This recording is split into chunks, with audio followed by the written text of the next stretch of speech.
నమస్కారం. శుభదినం కార్యక్రమానికి స్వాగతం. మేషరాశి నుంచి మీనరాశి వరకు ద్వాదశ రాశుల వారికి ఈ రోజు ఏ విధంగా ఉండబోతోంది, నేటి పంచాంగ వివరాలను తెలియజేయడానికి మనతో పాటు స్టూడియోలో సిద్ధంగా ఉన్నారు విశ్వవిద్యాలయ అగ్రశ్రేణి తొలి మహిళా జ్యోతిష్య వాస్తు పట్టభద్ర, పంచాంగకర్త, జ్యోతిష్య మహోపాధ్యాయ, జ్యోతిష్య శాస్త్రంలో PhD గోల్డ్ మెడలిస్ట్ అయినటువంటి డాక్టర్ ఈడుపుగంటి పద్మజారాణి గారు. వారితో మాట్లాడదాం. ద్వాదశ రాశుల వారికి ఈ రోజు ఏ విధంగా ఉందో తెలుసుకుందాం. అమ్మా నమస్తే. అమ్మా నమస్కారం. నేటి పంచాంగం. అమ్మ, నేటి పంచాంగాన్ని ప్రేక్షకులకు తెలియజేస్తారా? తప్పకుండా. ప్రేక్షకులందరికీ నమస్కారం. నేటి పంచాంగం శ్రీ క్రోధినామ సంవత్సరం దక్షిణాయనం భాద్రపద మాసం శుక్లపక్షం శుక్రవారం. సూర్యోదయం ఉదయం 6 గంటల 3 నిమిషాలకి, సూర్యాస్తమయం సాయంత్రం 6:26. తిథి తదియ మధ్యాహ్నం 3 గంటల 1 నిమిషం వరకు. నక్షత్రం హస్త ఉదయం 9:25 వరకు. యోగాలు శుక్ల రాత్రి 10:15 వరకు. కరణం గర గరిజ మధ్యాహ్నం 3:01 వరకు. వణిజ్య రాత్రి తెల్లవారుజామున 4:20 వరకు. రాహుకాలం ఉదయం 10 గంటల 41 నిమిషాల నుంచి 12 గంటల 14 నిమిషాల వరకు. గుళిక కాలం ఉదయం 7:36 నుంచి 9 గంటల 9 నిమిషాల వరకు. యమగండం మధ్యాహ్నం 3:20 నుంచి 4:53 వరకు. అభిజిత్ ముహూర్తం మధ్యాహ్నం 11:50 నుంచి 12:39 వరకు. దుర్ముహూర్తం ఉదయం 8:32 నుంచి 9:21 వరకు. మరల మధ్యాహ్నం 12:39 నుంచి 1:29 వరకు. అమృతకాలం రాత్రి తెల్లవారుజామున 5:20 నుంచి 7:08 వరకు. వర్జ్యం సాయంత్రం 6:28 నుంచి 8:17 వరకు. ఇది నేటి పంచాంగం. నేటి రాశి ఫలాలు. మేషరాశి.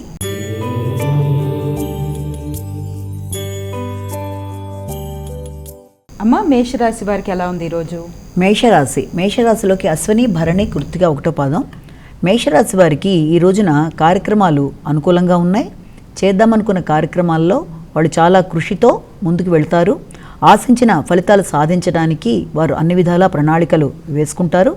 విద్యార్థులకి విద్యాపరంగా అభివృద్ధికరంగా ఉంటుంది. పోటీలలో నెగ్గడానికి చేసే ప్రయత్నాలు అనుకూలంగా ఉంటాయి. కుటుంబపరమైన విషయాలు కూడా చాలా వరకు ఆనందకరంగానే ఉండే అవకాశాలు కనబడుతున్నాయి. అలాగే ఆధ్యాత్మిక చింతన అనేది అభివృద్ధికరంగా ఉంటుంది. రోగనిరోధక శక్తి పెంచుకుంటారు. వృషభ రాశి.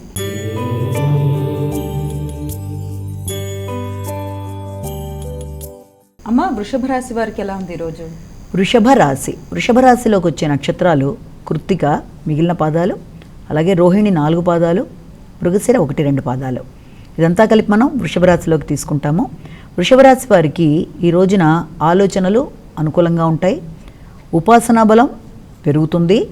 ఇష్టమైన వ్యక్తులతో సమయాన్ని సద్వినియోగపరుచుకుంటారు. ఆత్మీయులతో సమ్మేళనం, మిత్రులతో కాలం గడపడం అనేది మొదలైన విషయాలు అనుకూలంగా ఉంటాయి. విద్యార్థులకు విద్యాపరమైన విషయాలు, అలాగే సంతానానికి సంబంధించిన విషయాలు అనుకూలంగా ఉంటాయి. ఇష్టమైన వ్యక్తులతో సమయాన్ని సద్వినియోగపరుచుకుంటూ ముందుకు వెళ్ళడానికి అనుకూలమైన సమయంగా ఉంది. ఏది ఏమైనప్పటికీ మాట్లాడేటప్పుడు ఘర్షణ రాకుండా జాగ్రత్త వహించాలి. మిథున రాశి.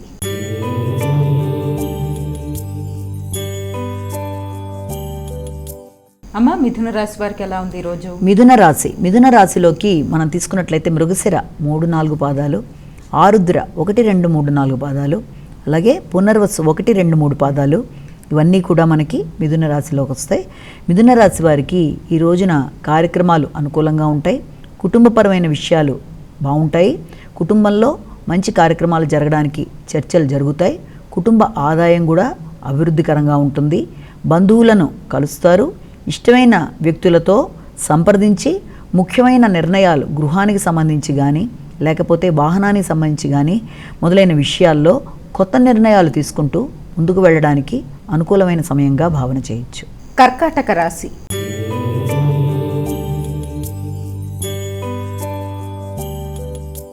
అమ్మ, కర్కాటక రాశి వారికి ఎలా ఉంది ఈరోజు? కర్కాటక రాశిలోకి వచ్చే నక్షత్రాలు తీసుకున్నట్లయితే మనం పునర్వసు 4వ పాదం, పుష్యమి 4 పాదాలు, ఆశ్లేష 4 పాదాలు. వీళ్ళందరూ కూడా మనకి కర్కాటక రాశిలోకి వస్తారు.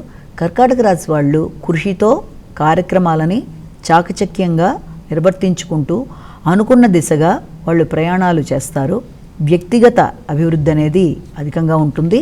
చేద్దామనుకున్న కార్యక్రమాలకి లక్ష్య సాధనతో ఆశయాలు నెరవేర్చుకోవడానికి చాలా కష్టపడి అనుకున్న విధంగా వాళ్ళు ముందుకు వెళ్ళడానికి అవకాశం ఉన్న రోజుగా మనం భావించవచ్చు. వీరికి వ్యక్తుల సహకారం బాగుంటుంది. మిత్రులతో చర్చించి మంచి నిర్ణయాలు తీసుకుంటారు. చిన్నపాటి ప్రయాణాలకు కూడా అనుకూలమైన సమయంగా మనం భావించవచ్చు. సింహరాశి.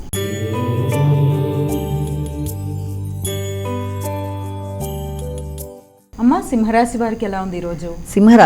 సింహరాశిలోకి వచ్చే నక్షత్రాలు తీసుకుంటే మనం మఖ, పుబ్బ, ఉత్తర 1వ పాదం ఇవి సింహరాశిలోకి వస్తాయి. సింహరాశి వారికి ఈ రోజున కుటుంబపరమైన విషయాలలో ఖర్చులు అధికంగా ఉంటాయి. ఇంటికి బంధువులు రావడం, అలాగే ఇంట్లో వాతావరణం కొంచెం సందడిగా ఉండడం లాంటిది, మాటలతో వ్యక్తులతో మంచిగా మీరు ప్రయత్నాలు చేసి పనులు సాధించుకోవడం అనేది మొదలైన వాటికి అవకాశం అనేది అధికంగా ఉంటుంది. అంతేకాకుండా ముఖ్యమైన వారి కోసం ఖర్చులు అధికంగా పెట్టడం అనేది, దాంతోపాటుగా మీలో నాయకత్వ లక్షణాలు లాంటివి అధికంగా పెరగడం అనేది, అంతేకాకుండా మీరు చేద్దామనుకుంటున్న కార్యక్రమాల్లో ఏదన్నా చిన్నపాటి లోటుపాట్లు లాంటివి ఎదురైనా కూడా మీ చాకచక్యంతో దాన్ని అధిగమిస్తూ సమయానికి ధనాన్ని సమకూర్చుకోవడం, నిర్ణయాలు తీసుకోవడం మొదలైనవి చేస్తారు. ఏది ఏమైనప్పటికీ కుటుంబపరమైన విషయాల్లో ఉద్వేగాలకు ఎక్కువ లోను కాకుండా సావధానంగా ఆలోచించి నిర్ణయాలు తీసుకోవడం మంచిది. కన్యా రాశి.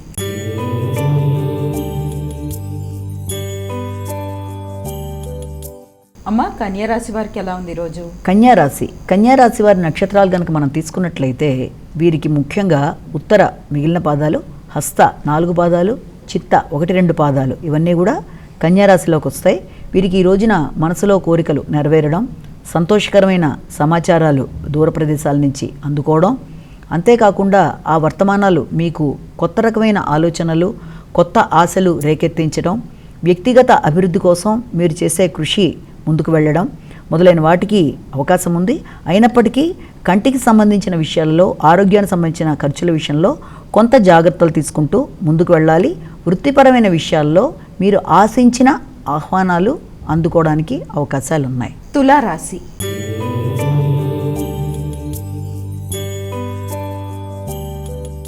అమ్మ, తులారాశి వారికి ఎలా ఉంది ఈరోజు? తులారాశిలోకి వచ్చే నక్షత్రాలు తీసుకున్నట్లయితే మనకి ముఖ్యంగా ఇందులో చిత్త 3-4 పాదాలు, స్వాతి 1-2-3-4 పాదాలు, విశాఖ 1-2-3 పాదాలు కలిపి మనం తులారాశి కిందకి తీసుకుంటాము. తులారాశి వారికి ఈ రోజున ముఖ్యమైన విషయాలలో కొంత శ్రమ అధికంగా ఉంటుంది. బంధువులతో ఒత్తిడి లేకుండా, ఘర్షణ లేకుండా జాగ్రత్తలు తీసుకోవాలి. కుటుంబానికి మిత్రులు రావడం, బంధువులు రావడానికి ఆస్కారాలు, ఖర్చులు అనేది అధికంగా ఉండడం, ఆరోగ్య విషయంలో ఎక్కువ శ్రద్ధ తీసుకోవాల్సిన అవసరం, అంటే ఆహారం మీద, ఆరోగ్యం మీద విశ్రాంతి అనేది చాలా అవసరం అన్న విషయాన్ని గుర్తుంచుకోవాలి. కార్యక్రమాలన్నీ కూడా అనుకూలంగా చేద్దామనుకున్నవన్నీ కూడా ముందుకు వెడుతున్నప్పటికీ ముఖ్యమైన విషయాలు కొంత వాయిదా పడడం, ఆరోగ్య విషయంలో శ్రద్ధ తీసుకోవడం మొదలైనవి కనబడుతున్నాయి. వృశ్చిక రాశి.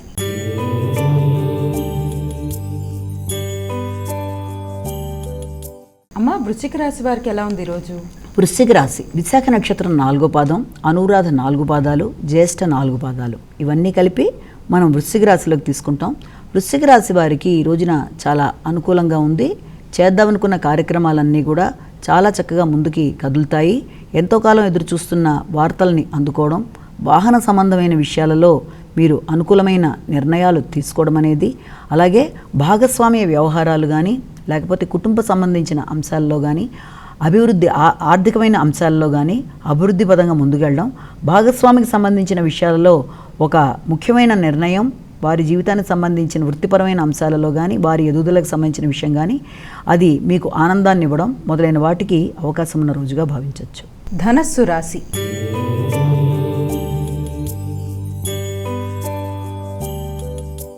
అమ్మ, ధనస్సు రాశి వారికి ఎలా ఉంది ఈరోజు? ధనస్సు రాశిలోకి వచ్చే నక్షత్రాలను కూడా మనం పరిగణలోకి తీసుకున్నట్లయితే మూల 4 పాదాలు, పూర్వషాఢ 4 పాదాలు, ఉత్తరాషాఢ 1వ పాదం అన్నీ కలిపి మనం ఈ యొక్క ధనుర్రాశి కిందకి చెప్తాము. ధనుర్రాశి వారికి ఈ రోజున అన్ని విధాలుగా కూడా అనుకూలంగా ఉంది. వృత్తిపరంగా, వ్యాపార వ్యవహారాల విషయంలోనూ లాభదాయకంగా నిర్ణయాలు తీసుకుంటారు. వ్యక్తుల మీద అభివృద్ధి పదంగా వారి మీద విజయాలు సాధిస్తారు. నూతన వృత్తుల కోసం ప్రయత్నం చేసేవారికి చాలా వరకు అనుకూలత ఉంది. అలాగే ఏదన్నా వ్యాపార భాగస్వామ్య విషయాలలో నిర్ణయాలు తీసుకున్న వారికి సంబంధించిన చర్చలు అనేవి ముందుకు సాగుతాయి. అంతేకాకుండా వృత్తికి సంబంధించిన విషయాలలో ఇంతకుముందు ఏదన్నా దానికి సంబంధించిన అప్లై చేసినట్లుగా ఏదైనా ఉన్నా, లేకపోతే దరఖాస్తులు పెట్టుకున్న విషయాలకు సంబంధించి కొంత ముందుకు కదిలే అవకాశాలు మొదలైన వాటికి ఈ రోజుని మనం చెప్పచ్చు. మకర రాశి.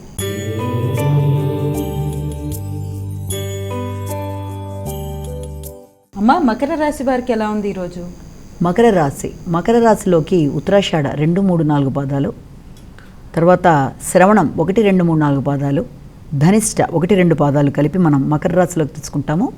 మకర రాశి వారికి ఈ రోజున ముఖ్యమైన విషయాలలో అంటే సాధారణంగా దాదాపుగా వాళ్ళు ఏదైనా ఉన్నత విద్యకు సంబంధించిన విషయాలలో ఏదైనా ప్రయత్నాలు చేస్తున్న విద్యార్థులు, లేకపోతే యాత్రా స్థలాల కోసం పెద్దవారు ప్రయత్నాలు చేస్తున్నా, అలాగే దానికి సంబంధించి సామాజిక సంబంధమైన విషయాల్లో ఏదన్నా సేవ అలాంటివి చేస్తున్న వారికైనా, అలాగే తండ్రి పెద్దలు మొదలైన వారిని కలిసి వారి యొక్క ఆశీస్సులు తీసుకునే వారికైనా అనుకూలమైన రోజుగానే మనం భావించవచ్చు. అయితే పుణ్యబలాన్ని పెంచుకోవాలి, అసంతృప్తిని జయించే విధంగా వీళ్ళు ప్రయత్నాలు చేయాలి. కష్టపడి ఆశించిన ఫలితాన్ని వీళ్ళు పొందడం, వ్యక్తుల సహకారంతో వీళ్ళు ఆశించిన ఆశయాలని లక్ష్యాలని సిద్ధించడానికి చాలా శ్రమ పడతారు, ఆశించిన ఫలితాలని సాధిస్తారు. కుంభరాశి.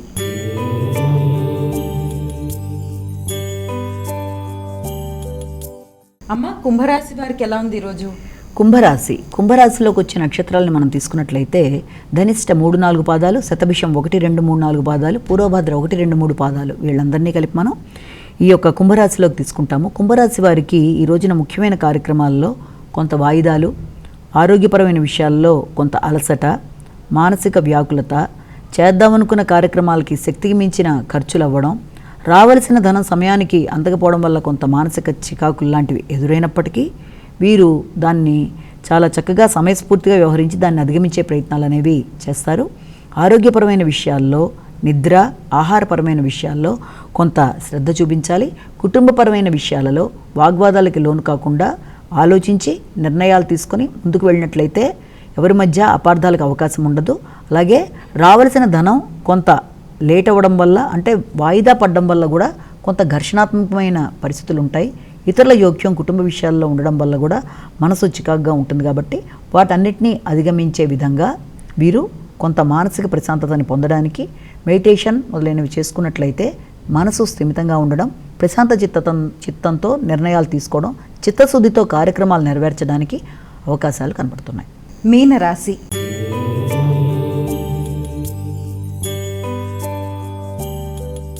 అమ్మ మీనరాశి వారికి ఎలా ఉంది ఈరోజు? మీనరాశిలోకి వచ్చే నక్షత్రాలు తీసుకున్నట్లయితే పూర్వభద్ర 4వ పాదం, ఉత్తరాభద్ర 1, 2, 3, 4 పాదాలు, రేవతి 1, 2, 3, 4 పాదాలు, మొత్తం ఈ 9 పాదాలు కలిపి మనం మీనరాశిలోకి తీసుకుంటాం. మీనరాశి వాళ్ళకి సాంఘిక సంబంధాలు బాగుంటాయి, నూతన పరిచయాలు ఏర్పడతాయి. ఆ పరిచయాల వల్ల వాళ్ళకి సంఘంలో గుర్తింపు, గౌరవం పెరుగుతుంది. ఆశించిన కార్యక్రమాలన్నీ లక్ష్య సాధన, లక్ష్య సిద్ధితో వాళ్ళు ముందుకు వెళ్ళగలుగుతారు. ఒక నిర్ణయం తీసుకుని దాన్ని అమలుపరచడానికి మిత్రుల సహకారంతో ముందుకు వెళ్ళడానికి జీవిత భాగస్వామి యొక్క సహకారం కూడా వీళ్ళకి అనుకూలంగా ఉంటుంది. అలాగే ఏదైనా దూర ప్రాంతాల నుంచి వీళ్ళకి ఆహ్వానాలు అందడం కానీ, లేకపోతే వీరు చేసిన కృషికి గుర్తింపు, గౌరవం లభించడం మొదలైన వాటికి ఆస్కారం అనేది బలంగా కనబడుతుంది. అమ్మ ద్వాదశ రాశుల వారు ఈరోజు సులభంగా వారికి వారు చేసుకోగలిగే పరిహారాన్ని తెలియజేస్తారా? ద్వాదశ రాశుల వారికి కూడా ఎవరి ఇష్టదైవాన్ని వాళ్ళు ప్రార్థించుకోవడంతో పాటుగా వీలైతే ఈ రోజున లక్ష్మీ అష్టోత్తరాలు కానీ, లేకపోతే గౌరీదేవికి సంబంధించిన శ్లోకాలు వినడం లాంటిది కానీ, ఇవి గనక దొరికినా దొరకపోయినా ఒకవేళ చేయలేకపోతే వీటికి సంబంధించిన విషయాల్లో వీలైనంతవరకు లక్ష్మీదేవికి సంబంధించిన కనకదారస్తవం ఇలాంటివి వినడం, ఇలాంటివన్నీ కూడా చాలా చక్కటి ఫలితాన్ని ఇస్తాయి. 12 రాశుల వాళ్ళకు కూడా ఎవరి ఇష్టదైవాన్ని వాళ్ళు ప్రార్థించుకున్నప్పటికీ ఇవి వినడం వల్ల వాళ్ళకి ఆరోగ్యపరమైన విషయాల్లోనూ మానసిక విషయాల్లోనూ కొంత మంచి భావన అనేది ఏర్పడడం, వెళ్ళగలిగితే ఏదైనా దేవాలయానికి వెళ్ళగలిగితే మంచిదే, ఏదైనా అమ్మవారి దేవాలయానికి వెళ్ళడం అనేది, వెళ్ళలేకపోయినా ఈ రకమైన స్తోత్రాలు వినడం అనేది చాలా మంచి ఫలితాన్ని ఇస్తుంది. కాబట్టి ఒక రకంగా అమ్మవారిని వాళ్ళు కొలవడం అనేది వాళ్ళందరూ చేసినట్లయితే అది మంచి ఫలితాన్ని ఇస్తుందని కూడా మనం భావించవచ్చు. అలాగే 12 రాశుల వాళ్ళకి కూడా ప్రతిరోజు చెప్పినట్టే మనం ఈ విషయాన్ని మళ్ళీ ఇక్కడ చెప్తున్నాము. ఇది జనరలైజ్ చేసి చెప్తున్న ఫలితాలు కనుక ఈ రాశి ఫలితాలు ప్రతి వ్యక్తికి వ్యక్తిగత జాతకం అనేది వేరువేరుగా ఉంటుంది. ఒక వ్యక్తి పుట్టినప్పుడు వారి పుట్టిన జాతకం ప్రకారం, నక్షత్రం ప్రకారం వాళ్ళ యొక్క జాతక చక్రం విభిన్నంగా ఉంటుంది. కాబట్టి ఆ యొక్క జాతక చక్రానికి అనుకూలంగా నడిచే దశలు, అంతర్దశలు కూడా వేరువేరుగా ఉంటాయి. కాబట్టి ఆ సమయానుకూలంగా దానితో కలిపి ఈ యొక్క ఫలితాలు చూసుకొని దాని ప్రకారం పరిహారాలు పాటించుకుంటూ ఏదన్నా సమస్యలున్నా ముందుకు వెళ్ళినట్లయితే అది ఎక్కువ అనుకూలతని సిద్ధింపచేస్తుంది. ఇది కేవలం ఒక వ్యక్తికి సంబంధించింది కాదు కాబట్టి అవకాశం ఉన్నవారు వారి జాతకంతో కలిపి చూసుకుంటూ ముందుకు వెళ్ళినట్లయితే ఇంకా బాగుంటుందన్నది ఇక్కడ మనం చెప్పదలుచుకుంది. నేటి వైశిష్ట్యం. అమ్మ, ఈనాటి కార్యక్రమంలో నేటి వైశిష్ట్యాన్ని ప్రేక్షకులకు తెలియజేస్తారా? ఈరోజు ప్రాముఖ్యత ఏంటి అంటే, మనం గనక చూసినట్లయితే భాద్రపద మాసం శుక్లపక్షం తదియ ఇవన్నీ కలిసి వచ్చాయి. ఇది ఒక్కొక్క ప్రదేశంలో ఒక రకంగా చేస్తారు. ఈ రోజుని మనకి కన్నడ వాళ్ళు గౌరీ హబ్బ అనే పేరుతో గౌరీదేవిని పూజ చేస్తారు. ఇక తెలుగు వాళ్ళు మొదలైన వాళ్ళందరూ కూడా స్వర్ణ గౌరీ వ్రతం అని చేస్తారు. ఇది కాకుండా మనకి నార్త్ ఇండియన్స్ దీన్ని హర్తాళి తీజ్ అని చెప్పి చేస్తారు. తీజులు మళ్ళీ 3 రకాలు. దాంట్లో మనం కజారీ తీజ్ అని చెప్పి, హరియాలి తీజ్ అని చెప్పి, హర్తాళి తీజ్ అని చెప్పి 3 రకాలు చేస్తారు. అందులో 2 మనకు ఆల్రెడీ శ్రావణ మాసంలో వచ్చేస్తాయి. ఇక్కడ వచ్చింది హర్తాళి తీజ్, అంటే హరత్ ప్లస్ ఆలిక, హరితాళిక అంటే దీని యొక్క అర్థం ఏంటంటే, హర్త్ అంటే అర్థం ఏంటంటే అపహరణ, ఆలిక అంటే ఒక అమ్మాయి, అంటే అపహరించబడినట్టుగా ఒక అర్థం అన్నమాట. దాంట్లో ఈ యొక్క పూజ నార్త్ ఇండియన్స్ చేసిన, మన వాళ్ళు స్వర్ణగౌరీ వ్రతం పేరుతో చేసిన, లేకపోతే ఇటుపక్కన వీళ్ళు కన్నడ వాళ్ళు చేస్తారు గౌరీ హబ్బ అనే పేరుతో. ఇవన్నీ కూడా గౌరీదేవికి సంబంధించిన పూజలే. అంటే పార్వతీదేవిని పరమేశ్వరుడికి సంబంధించిన పూజలు ఈ రోజున. ఎందుకంటే ఈ రోజుకి మర్నాడు మామూలుగా అయితే ఇక చవితి, వినాయక చవితి వస్తుంది. కాబట్టి వినాయక చవితి ముందు రోజున మనం గౌరీదేవిని పూజ చేయడం, దీంట్లో భాగంగా ఆవిడ ఈ రోజున పుట్టింటికి వెళ్ళడం అనేది, అక్కడ పూజలు అవి అయిన తర్వాత ఆవిడ్ని తేవడానికి పెద్ద కుమారుడు గణేశుడు వెళ్ళి తీసుకురావడం, నెక్స్ట్ డే మనకి గణేష చవితి కూడా ఉంటుంది. కాబట్టి గణేష్ హబ్బ అని ఒకటి, గౌరీ హబ్బ అని ఒకటి పేరుతో దీన్ని వాళ్ళు పిలుస్తారు. అయితే హర్తాళి తీజ్ అనే దాంట్లో అర్థం ఏంటంటే, ఇది పెళ్ళి అయిన వాళ్ళు, పెళ్ళి కావలసిన వాళ్ళు కూడా గౌరీదేవికి పూజ చేస్తారు. సౌఖ్యంగా ఏంటి, వైవాహిక సౌఖ్యం కోసం, సంతాన సౌఖ్యం కోసం, భర్త యొక్క అభివృద్ధి కోసం స్త్రీలందరూ చేసేది హర్తాళి తీజ్ అని చెప్పి చేస్తారు. దీంట్లో భాగం ఏంటంటే, తల్లిదండ్రులు వాళ్ళ అమ్మాయిని తీసుకెళ్ళి ఆ పూజకి సంబంధించిన గిఫ్ట్లు లాంటివి ఇవ్వడం వాళ్ళకి, అక్కడ వాళ్ళు చాలా చక్కగా నోము నోచుకోవడం. అది నార్త్ ఇండియాలో, అది ఒక భోపాల్లో కానీ, మధ్యప్రదేశ్లో కానీ, ఉత్తరప్రదేశ్లో కానీ, జార్ఖండ్ కానీ ఇలాంటి ప్రదేశాల్లో, ఇంకా నార్త్ ఇండియన్ సంబంధించిన ప్రదేశాల్లో, రాజస్థాన్ చాలా ఇది గొప్పగా నిర్వహిస్తారు ఈ పూజని. మన వాళ్ళు కూడా ఇదే రకంగా చేస్తారు. కానీ ఇది ప్రదేశానికి ఆ యొక్క పద్ధతులనుకో లేకపోతే కథలనుకో మారుతూ ఉంటాయి. అంటే ఈ గౌరీ హబ్బ అనే దానికి కథ మన దాంట్లో స్వర్ణ గౌరీ వ్రతం అయితే కథ ఏంటి, స్వర్ణ గౌరీ వ్రతంలో కూడా అది కొంచెం మనం చిన్నగా కథ చెప్పుకుంటే కూడా అందులో ఏంటంటే, ఒక మహారాజు, చంద్రప్రభ మహారాజు అని ఆయన ఒకసారి వేటకి వెళ్ళినప్పుడు అక్కడ స్త్రీలందరూ కలిసి అక్కడ పూజలు చేసుకుంటుంటే ఒక నది తీరాన ఏంటి మీరందరూ చేస్తున్నది అని ఆయన అడిగినప్పుడు, ఇలాగా స్వర్ణగౌరీ వ్రతం లాంటిది మేము చేస్తున్నాము, భర్తగా అన్ని విధాలా డెవలప్మెంట్ కన్నా వాళ్ళు చెప్పినప్పుడు ఆయన తెలుసుకొని ఇంటికి వచ్చి ఆయనకి 2 భార్యలు, వారికి ఈ విషయాన్ని గురించి చెప్పినప్పుడు ఒకళ్ళు దాన్ని పెద్దగా తీసుకోకపోవడం, ఒకళ్ళు చాలా చక్కగా దాన్ని నిర్వర్తించడం. అంటే ఇదే కథలో వేరియేషన్స్ ఉన్నాయి. ఒక చోటేమో ఇలాగా, అంటే ఒకళ్ళు ఆ పూజ నిర్వహించారు, ఒకళ్ళు దాన్ని పట్టించుకోకపోవడం వల్ల చేసిన వాళ్ళు అన్ని విధాల అష్టైశ్వర్యాలతో సుఖించారు, అన్ని రకాలుగా వాళ్ళకి అభివృద్ధి అనేది ఏర్పడింది. అది నిర్వహించకపోవడం వల్ల భర్త చెప్పినా కూడా దానివల్ల ఆవిడ ఇబ్బందులు పడడం అనేది ఒక చోట. ఇంకో చోట ఏంటంటే, భర్త తీసుకొచ్చిన ఆయన కంకణం కట్టుకుంటారు అక్కడ, అంటే ఆ పూజ అయిన తర్వాత అది తీసుకొచ్చి ఆ కంకణాన్ని మొదటి భార్యకి ఇవ్వడం వల్ల ఆవిడ దాన్ని ఒక మొక్క మీద విసిరేస్తే, ఆ మొక్క తర్వాత చాలా దినదిన ప్రవర్ధమానంగా రావడం చూసి చిన్న భార్య వెళ్ళి ఆవిడ దాన్ని తీసుకొని చాలా చక్కగా పూజ నిర్వర్తించడం, ఆవిడ అన్ని విధాల అభివృద్ధిలోకి రావడం, పెద్ద ఆవిడ కొంత అభివృద్ధి అనేది తగ్గడం. ఇది అంటే ఏంటంటే, ఈ కథలో విశేషత ఏంటంటే, ఎప్పుడూ కూడా దేవుణ్ణి పూజ చేయాలి, చక్కగా కీర్తించాలి తప్ప అది మనం ఆ రకంగా త్యజించకూడదు. ఒక దేవుడికి సంబంధించిన ఏదైనా ఇచ్చినప్పుడు దాన్ని అలా అవతల పెట్టేయడం, అలా చేయడం కరెక్ట్ కాదన్న విధానం ఒకటి. తర్వాత భర్త యొక్క ఆయురారోగ్య ఐశ్వర్యాల కోసం, అన్ని విధాల అభివృద్ధి కోసం స్త్రీలు చేస్తారన్నది ఈ స్వర్ణగౌరీ వ్రతం. ఇది వివాహమైన స్త్రీలు చాలా చక్కగా నిర్వర్తిస్తారు. ఇది గౌరీ హబ్బాలో కూడా ఇంచుమించు కథలు ఇలాగే ఉన్నప్పటికీ కూడా వాళ్ళ దాంట్లో విధానం ఏంటంటే, వాళ్ళు చేసేది చాలా చక్కగా అది కొన్ని సంవత్సరాల పాటు చేస్తారు. అది వెంటనే ఆపేరు, 1 సంవత్సరం కాదు. అందులో కూడా ఇదే విధానం, తల్లిదండ్రులు వాళ్ళకి బహుమానాలు ఇవ్వడం, దానిలో వాళ్ళు ఆ విధమైన పూజలు పునస్కారాలు చేసుకోవడం, ఉదయం నుంచి సాయంత్రం దాకా ఉపవాసాలు ఉండడం, ఆ విధానం. ఈ హర్తాళికా తీజులో మాత్రం విచిత్రమైన విశేషం ఏంటంటే వాళ్ళు 1.5 రోజు ముందు నుంచే చాలా అసలు నిర్జల ఏకాదశి రకంగా నీళ్లు కూడా తాగకుండా చాలా చక్కగా ఈ పూజా విధానం వాళ్ళది ఇంకో రకంగా ఉంటుంది. వాళ్ళు కూడా ఏంటంటే ఆ రోజంతా ఉదయం నుంచి సాయంత్రం దాకా వాళ్ళు శుచిగా శుభ్రంగా ఉండి మంచి వస్త్రాలు ధరించి భగవంతుడికి సంబంధించిన పాటలు పాడుకుంటూ, అమ్మవారు అంటే ఈ యొక్క గౌరీదేవికి సంబంధించి, తర్వాత వినాయకుడికి సంబంధించి, తర్వాత శివుడికి సంబంధించి అది ఒక మట్టితో చక్కటి ప్రతిమల్లా తయారు చేసి అవి చేసుకుంటారు. అలాగే ఒక మండపాన్ని ఏర్పరిచి మండపం మీద ఒక ఇది ఏర్పరచుకొని దాని మీద బియ్యం పోసుకొని ఆ విధానంలో వాళ్ళ విధానాల్లో వాళ్ళు చేసుకుంటారు. రకరకాల నైవేద్యాలు ఉంటాయి. మళ్ళీ దానికి అన్ని రకాల నైవేద్యాలు పెట్టడం, సాయంత్రం దాకా పూజ చేసుకోవడం, వాటర్ కూడా తాగకుండా ఉండడం, మళ్ళీ మర్నాడు ఆ పూజ విరమణ అయిన అనంతరం అప్పటిదాకా వీళ్ళు 1.5 రోజు పాటు ఏమీ తినకుండా, అంటే అంత కఠోరంగా వాళ్ళు దాన్ని పాటిస్తారన్నమాట ఆ యొక్క ప్రదేశాల్లో. దీన్ని హర్తాళి. దానికి అదేం చెప్తారు, దాన్ని ఇందాక చెప్పానే హరతాళిక. ఆలిక అంటే అమ్మాయి, గర్ల్ ఫ్రెండ్ అంటే మన స్నేహితురాలు. తర్వాత హరత్ అంటే అపహరణ.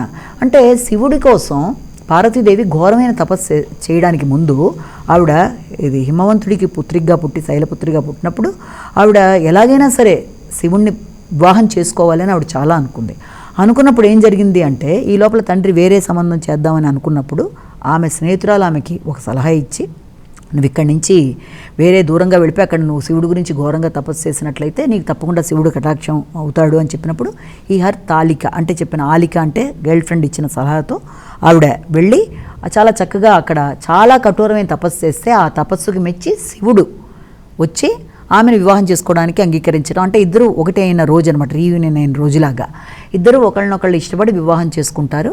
అది అందులో కథ.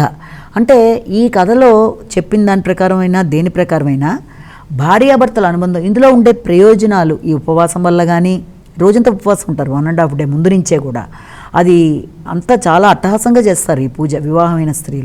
వివాహమైన స్త్రీలు భార్యాభర్తల మధ్య అనుబంధం బాగుండడానికి, భర్త అభివృద్ధికి, భర్త ఆరోగ్యానికి, సుఖమైన సంతానానికి, కుటుంబం బాగుండడానికి చేస్తారు దీని ప్రయోజనం.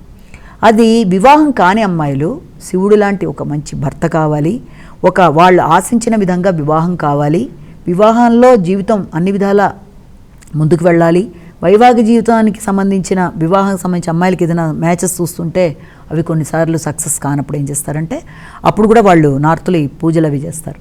ఈ రకంగా పూజలు నోములు చేసుకొని అది ఈ రకమైన స్త్రీలు ఎవరు చేసినా ఇది వానాకాలంలో వచ్చే పండగ కాబట్టి వర్షాకాలంలో ఆ రాకకి వర్షానికి వీళ్ళు పూజలు చేసినట్టుగా వరుణదేవుడికి పూజలు చేస్తూ పాటలు పాడుతూ చాలా చక్కగా సాయంత్రం దాకా దీన్ని గడిపి మళ్ళీ సాయంత్రం పూజకి ముందు మళ్ళీ స్నానం చేసి మంచి వస్త్రాలు అంటే గోరింటాకు పెట్టుకొని తీజ్ మాత అంటారు ఎవరిని, ఈ మన పార్వతీదేవిని తీజ్ మాత అని చెప్పి ఆవిడకి పూజలు బాగా చేస్తారు.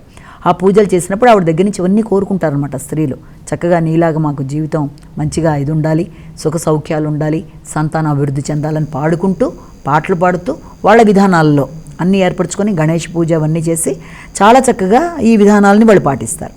ఈ రకంగా పూజ చేసుకుంటూ వచ్చి తర్వాత వాళ్ళు ఇంకా రాత్రి దాకా వాళ్ళు ఇంకా ఉపవాసమే కదా, మర్నాడు దాకా వాటర్ తాగకుండా ఇది వాళ్ళు ఇంత కఠినంగా కూడా చేసి మంచి భర్త కోసం ఆరోగ్యం కోసం చేస్తారు. ఈ తీజ్ పండుగలనే వాళ్ళకి చాలా స్పెషల్ అనమాట. అక్కడ 3 రకాల తీజులు, అందులో ఇది చాలా ఈ భాద్రపద మాసంలో వచ్చేది, అది కూడా శుక్లపక్షంలో 3వ రోజున వచ్చే ఈ విధికి దీనికి విశేషమైన ఇదనమాట. అంటే స్త్రీలందరూ కోరుకునేది ఎక్కడైనా సుమంగళిగా ఉండాలి, భర్త బాగుండాలి, ఆరోగ్యం బాగుండాలనే విధానమే ఇందులో కనబడుతుంది.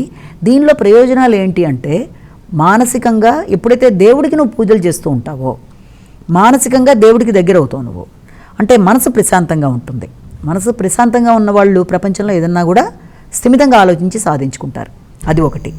రెండోది మానసిక ప్రశాంతతతో పాటు శారీరకంగా కూడా చాలా మంచిది ఉపవాసాలు ఉండడం అనేది, మధ్య ఆరోగ్యం అనేది బాగుంటుంది కాబట్టి అది.